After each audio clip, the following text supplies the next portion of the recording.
তাহলে আমাদের যে বাণিজ্যিক বাগান করছি সেখানে এত এত কীটনাশক ব্যবহার করা হচ্ছে, এরপরেও আমরা পোকা নিধন করতে পারছি না বা আমাদের বাগানে প্রচুর পরিমাণে পোকা। এর কারণটা আসলে কি? যে একসময় কৃষিকাজ করতে গিয়ে এত বেশি পরিমাণ কেমিক্যাল তারা ব্যবহার করতেন না, এরপরেও এত পরিমাণ পোকা তারা ওই সময় পরিলক্ষিত করেননি। কিন্তু এখন অনেক বেশি পরিমাণ কেমিক্যাল ব্যবহার করা হচ্ছে, কিন্তু পোকার পরিমাণও অনেক বেশি। এর কারণ তিনি জানতে চাইলেন এবং তার প্রশ্নটা ছিল এরকম, তাহলে কি আমরা এই কীটনাশক স্প্রে করে আমাদের গাছে পোকা ডেকে নিয়ে আসছি? প্রশ্নটা এই জায়গাতেই। এইটা নিয়ে মূলত আজকে আমরা কথা বলবো। আমি এখন দাঁড়িয়ে আছি বাংলাদেশের জাতীয় গাছ আম গাছের পাশে। দেখতে পাচ্ছেন আমার দুই পাশে অনেকগুলো আম গাছ রয়েছে। মূলত এই গাছগুলো হচ্ছে সাপাহার উপজেলা পরিষদের ভেতরে একেবারে পুকুর পাড়ে এই গাছগুলো লাগানো। জায়গাটি যেমন সুন্দর এবং আম গাছগুলো সুন্দরভাবে দাঁড়িয়ে রয়েছে। আজকে মূলত কথা বলার উদ্দেশ্য হচ্ছে, দেখতে পাচ্ছেন যে আম গাছের মধ্যে খুব সুন্দরভাবে আম ধরে রয়েছে এবং এই যে আমগুলো রয়েছে এই আমের মধ্যে কোনো দাগ নেই এবং পোকার উপস্থিতি বা রোগের উপস্থিতি আমরা কখনোই খেয়াল করি না।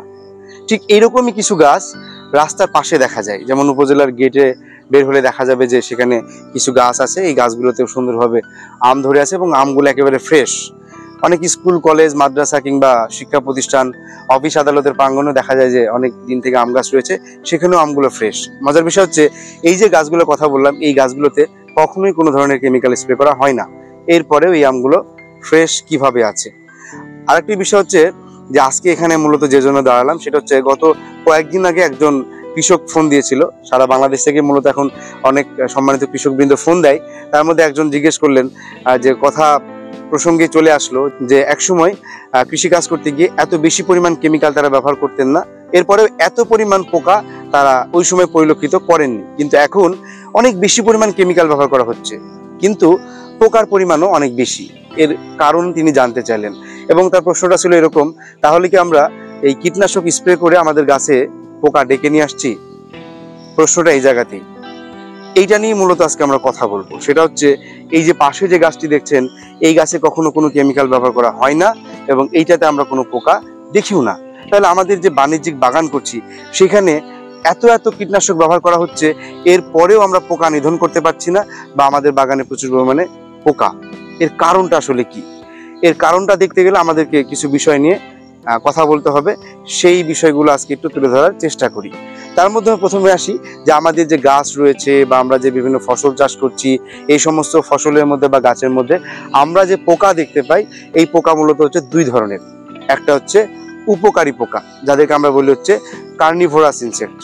আর একটি হচ্ছে ক্ষতিকর পোকা, এরা হচ্ছে হার্বিভোরাস ইনসেক্ট বা তৃণভোজী।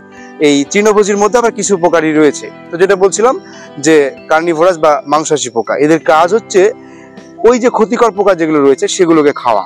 তাদের ডিম খাবে, লার্ভা খাবে, পূর্ণাঙ্গ পোকাকে খাবে। এই কাজগুলো করে হচ্ছে আমাদের এই উপকারী পোকাগুলা। আর ক্ষতিকর পোকা যারা রয়েছে তারা হচ্ছে গাছের কচি অংশ বা সবুজ অংশ, এই সমস্ত জায়গা থেকে তারা রস খায়, কিংবা অনেক সময় তারা পাতা খাচ্ছে, ফলের ভেতরে শ্বাস খাচ্ছে, গাছের কাণ্ড খাচ্ছে। অর্থাৎ এরা আমার গাছটাকে ক্ষতি করছে, এরা হচ্ছে আমাদের জন্য ক্ষতিকর পোকা। তাহলে এই যে বলছি উপকারী পোকা, এদেরকে বলা হয় বন্ধু পোকা কৃষকের জন্য, আর যারা ক্ষতিকর পোকা এদেরকে বলা হয় শত্রু পোকা। আমরা মূলত যে পোকার জন্য অতিষ্ঠ হয়ে পড়ি সেটা হচ্ছে এই শত্রু পোকা, এবং এদেরকে নিধন করার জন্য আমাদেরকে এখন এত এত কেমিক্যাল বা রাসায়নিক ব্যবহার করা হচ্ছে। তো কথা হচ্ছে যে আমরা যে কেমিক্যালটা ব্যবহার করছি, এই কেমিক্যালটা খেয়াল রাখতে হবে যে কোন পোকাকে মারবো আমি, আমার এই বন্ধু পোকাকে নাকি শত্রু পোকাকে। এইটা আমরা অনেকাংশেই মাথার মধ্যে নিয়ে আসছি না। আমরা বেশিরভাগ ক্ষেত্রেই ব্রড স্পেকট্রাম যে কেমিক্যালগুলো রয়েছে সেগুলো স্প্রে করছি, যার বেশিরভাগই হচ্ছে কোনো পোকাকে সে টার্গেট না করেই পুরো কমিউনিটি যেটা আছে ভেতরে সবগুলোকে ধ্বংস করে দেওয়া। তাহলে যেটা হচ্ছে যে ওইটা স্প্রে করার কারণে আমার যে বন্ধু পোকা রয়েছে সেগুলোও মারা যাচ্ছে, শত্রু পোকা কিছু অংশে বেঁচে যাচ্ছে। এই বেঁচে যাওয়ার কারণটা আমি বলছি, কারণটা হচ্ছে শত্রু পোকা যেগুলো রয়েছে ওরা ভয়ে ভয়ে বাগানের মধ্যে বা গাছের মধ্যে থাকে। কি ভয়ে থাকে? যে ওদেরকে তো এই উপকারী পোকাগুলো খেয়ে ফেলবে, এই কারণে ওরা দেখবেন যে হয় পাতার নিচে লুকিয়ে থাকে বা কোনো একটা ঝোপালো অংশের মধ্যে লুকিয়ে থাকে, এই সমস্ত জায়গায়, বা এই যে গাছের যে বাকল রয়েছে বাকলের মধ্যে লুকিয়ে থাকে, এই জায়গাগুলোতে তারা লুকিয়ে থাকে আমাদের যে বন্ধু পোকা রয়েছে এদের ভয়ে।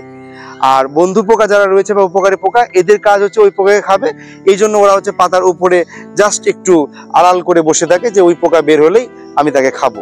যখন স্প্রে করা হয় তখন দেখা যায় যে আমরা একটা লেবার বা শ্রমিক নিই, যার কাজ হচ্ছে চুক্তি না হয় যে বাগানটি ভিজিয়ে দিলে হবে, কোনো রকম জাস্ট উপরের পাতাগুলো ভিজিয়ে দিচ্ছেন, হয়ে যাচ্ছে। এতে করে যেটা হচ্ছে যে উপরের দিকে তো আমার বন্ধু পোকাগুলো রয়েছে, এই বন্ধু পোকাগুলাই মারা যাচ্ছে। আর শত্রু পোকা যারা নিচের দিকে রয়েছে, অনেকটা ছাতার মতো, যে পাতার উপরে পানি পড়ছে আর নিচেই সেই পোকাটি বসে আছে, তার গায়ে পর্যন্ত বা তার কাছে পর্যন্ত এই কীটনাশক দেওয়ার সুযোগ নেই। কিংবা এই নিচের যে পাতার যে ভেন রয়েছে, এই ভেনের পাশে পোকাগুলো ডিম পেড়ে রাখে, সেই ডিম পর্যন্ত পৌঁছার সুযোগই নেই। সেক্ষেত্রে ওই সমস্ত জায়গায় যে পোকাগুলো থাকে সেগুলোকে আমরা মারতে পারছি না। এই কারণে আমার যে শত্রু পোকা, এগুলো কিছু অংশ বাগানে থেকে যাচ্ছে। এটা হচ্ছে একটা প্রবলেম, যে দিন দিন গাছের মধ্যে বন্ধু পোকার সংখ্যা কমে যাচ্ছে, এই কারণে শত্রু পোকার সংখ্যাটা বেড়ে যাচ্ছে একটা। আর একটা হচ্ছে আমরা যে কেমিক্যালগুলো ব্যবহার করছি, ব্যবহার করার ক্ষেত্রে আমরা সঠিক পন্থা অবলম্বন করছি না। সঠিক পন্থা কোনটা? যে আপনার যতটুকু প্রয়োজন, যাকে মারতে চাচ্ছেন ওই গ্রুপের কেমিক্যাল নিয়ে এসে ওই ডোজটাকে আপনি মেনটেন করবেন। বেশিরভাগ ক্ষেত্রে আমরা দেখছি যে আন্ডার ডোজ করা হচ্ছে।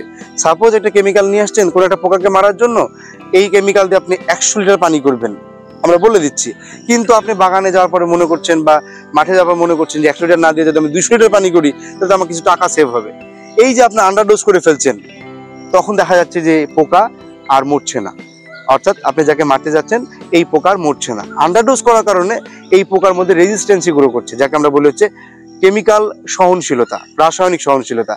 এটা তৈরি হচ্ছে। এটা কি জিনিস? এটা হচ্ছে, আমি যদি বলি যে আজকে 1 ml পার লিটার কোনো কেমিক্যাল দিয়ে একটা পোকাকে মারতে পারবেন, এটা হচ্ছে আসল ডোজ, তার এটাই প্রপার ডোজ।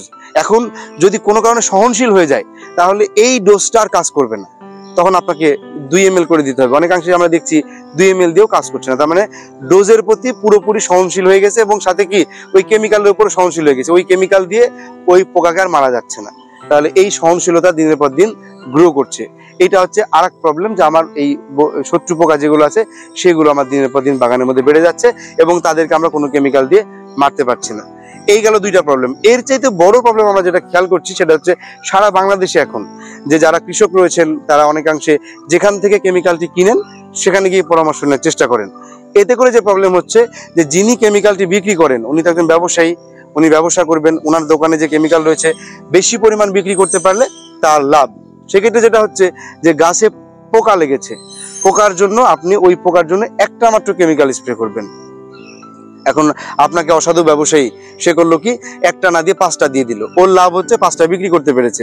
আপনি কি চিন্তা করলেন যে বেশি পরিমাণে দিয়েছে, হয়তো আমার বেশি পরিমাণ কাজ করবে। এই 5টা আপনি যখন পানিতে মিশাচ্ছেন তখন কেউ আর কারো যে নিজস্ব স্বকীয়তা বা নিজস্ব গুণ রয়েছে সেই গুণের মধ্যে থাকতে পারছে না, তখন ওই কেমিক্যাল ওই সংশ্লিষ্ট পোকাকে আর মারতে পারছে না।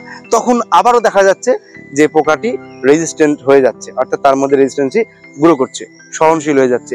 এই যে বিষয়গুলো বললাম যে আমার কেমিক্যাল স্প্রে করার ভুল, এই ভুলগুলো করার কারণে আমার এই পোকাগুলোর মধ্যে রেজিস্ট্যান্সি গ্রো করছে। সবচেয়ে বড় বিষয় হচ্ছে আমরা যখন কোনো গাছের মধ্যে কোনো পোকা থাকে আমরা সবার আগে বলি সমন্বিত বালাই ব্যবস্থাপনা গ্রহণ করেন, যার সর্বশেষ ধাপ হচ্ছে কেমিক্যাল কন্ট্রোল।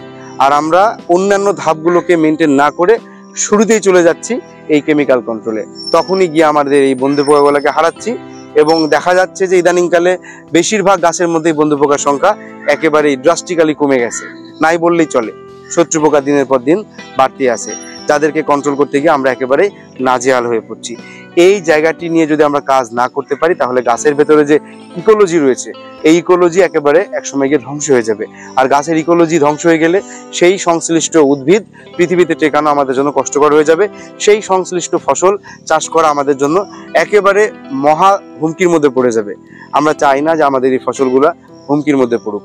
দেখুন আমার পাশেই আম গাছটি দাঁড়িয়ে রয়েছে, একেবারে কেমিক্যাল ফ্রি। আমি বলছি না যে আপনি গাছে কেমিক্যাল দিবেন না, আপনার গাছে পোকা নিধনের জন্য কেমিক্যাল দিতে হবে, তবে তার নির্দিষ্ট নিয়ম রয়েছে, অবশ্যই সেই নিয়ম আপনাকে মেনটেন করতে হবে। নিয়ম না মানলে একসময় গিয়ে আমি আপনি সবাই হুমকির মধ্যে পড়ে যাব। আমাদের কৃষি খাতটাই একেবারে হুমকির মধ্যে পড়ে যাবে। আমরা স্বপ্ন দেখছি টেকসই কৃষির, যে একেবারে এই অদূর ভবিষ্যৎ পর্যন্ত যতদিন চাইবো আমাদের কৃষি খুব সুন্দর সাবলীলভাবে সামনের দিকে এগিয়ে যাবে। কিন্তু আমরা যদি এই পদ্ধতিটা ঠিক না করতে পারি তাহলে দেখা যাবে যে আমাদের এই টেকসই কৃষিটা একেবারে হুমকির মধ্যে পড়ে যাবে। সুতরাং আসুন আমরা সবাই নিয়মটা একটু মেনে চলার চেষ্টা করি। নিয়ম মানার জন্য হতে পারে, আপনার কৃষি বিষয়ক পরামর্শের জন্য হতে পারে।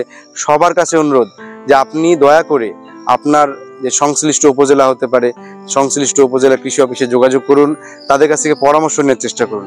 আপনার ইউনিয়ন বা ব্লকে যে উপসহকারী কৃষি অফিসার রয়েছে তাদের সাথে কথা বলুন, তাদের কাছ থেকে পরামর্শ নেওয়ার চেষ্টা করুন। পরামর্শ নিয়ে আপনি সঠিক পন্থায় আপনার কৃষিকাজ করার চেষ্টা করুন। তাহলে দেখবেন যে আমরা যে টেকসই এবং যুগোপযোগী কৃষির স্বপ্ন দেখছি, সেই স্বপ্ন আমরা অচিরেই বাস্তবায়ন করতে পারবো। এই ভিডিওটি করার মূল কারণটা হচ্ছে কেউ একজন আমাকে প্রশ্ন করেছিলেন নিশ্চয়ই। তো এরকম যদি আপনার কোনো প্রশ্ন থাকে কিংবা আপনার কোনো বিষয় নিয়ে জানার থাকে, অনুরোধ থাকলো ভিডিও যে কমেন্ট বক্স রয়েছে সেখানে সুন্দর করে আপনার জানার বিষয়টি লিখে রাখবেন। আমরা চেষ্টা করব সেই বিষয় নিয়ে আলোচনা করার। আরেকটি বিষয় হচ্ছে আমরা একটু বড় আকারে একটু আলোচনা করার চেষ্টা করছি। মৃত্তিকার মায়া নামে একটি ফেসবুক গ্রুপ রয়েছে, সেই গ্রুপে আপনি আপনার যে সমস্যা রয়েছে সেই সমস্যাটি তুলে ধরবেন, কিংবা আপনার যদি কোনো পরামর্শ থাকতে পারে সেই পরামর্শটি তুলে ধরবেন। তাতে করে যেটা হবে, সেখানে যারা দেখবে তারা সেখান থেকে উপকৃত হবে। আসলে কমিউনিটি বেসড যদি কৃষিকাজ না করি তাহলে শুধু আমার বাগানটিকে আমি ঠিক রাখতে পারবো না। দেখা যাবে পাশের বাগান থেকে প্রচুর পোকা আমার বাগানে অটোমেটিক্যালি চলে আসবে। সুতরাং আমাদেরকে কমিউনিটি বেসড কাজ করার চেষ্টা করতে হবে। আমরা সেই কাজটি করারই চেষ্টা করছি, যে আমরা যে স্বপ্ন দেখছি টেকসই এবং যুগোপযোগী কৃষির, সেই স্বপ্ন খুব সুন্দরভাবে বাস্তবায়ন হোক। আমাদের কৃষি সাবলীলভাবে সামনের দিকে এগিয়ে যাক, এই প্রত্যাশাই করি। আপনাদের অনুপ্রেরণা আমাদের স্বপ্ন পূরণ অঙ্গীকার।